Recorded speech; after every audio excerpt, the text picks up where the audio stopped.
What's kind of the It's gift that makes look, it it's the impact. The reason I do this for a living, and this is the business I've built, is at 48 years of age, my father had a heart attack, and after a series of complications, he could never work again. And I was 21, the oldest of 4 kids at the time, so I've just finished school, started work, and a couple of things came out of that. Financially, obviously, it's devastating for my family because in the industry that my dad was in, there was no financial education, there was no knowledge around the fact that he could protect himself or he could structure himself. So if the worst occurred, he knew what was going to happen next. So there was no safety net for them financially. And then there's 2 distinct things in that process that have stuck in my mind forever. The first one was when Dad's in hospital and if you've seen anyone go through heart surgery, they come out of surgery, they're covered up to here with a silver sheet, the tubes going everywhere. And the look on my mother's face of just sheer panic of the unknown. If he doesn't get through this, how am I going to survive?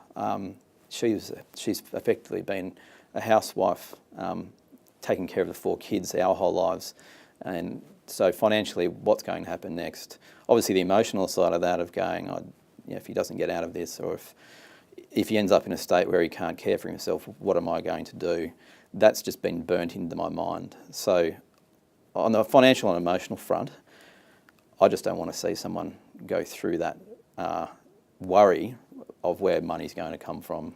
They should be able to focus on the fact that their loved one's lying on a hospital bed and trying to get them out the other side of that. The other part of it is then once Dad had gone through his surgery, he had a small amount of cover default in his super fund.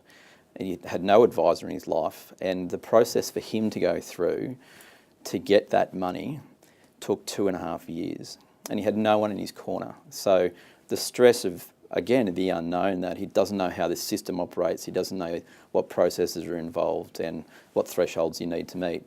He's doing all this stuff on his own, and I have no doubt that it hampered his recovery and so on and so forth. So it's that 2 areas of the unknown that I just don't want to see our clients go through. One is financially, how are things going to work out for me? But secondly, what do we need to do next?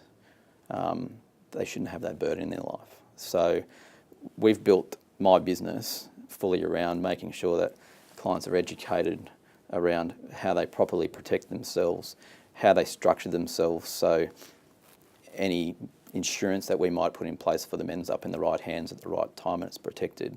But then should the worst occur, we're there to basically be the safety net, be the fallback to say, well, look, you don't have to worry about sorting this stuff out. That's what we're here for. So that's why our business, is high-fiving at claim time, because I suppose deep down inside of me, I know that I've just prevented someone going through exactly what my own family's gone through.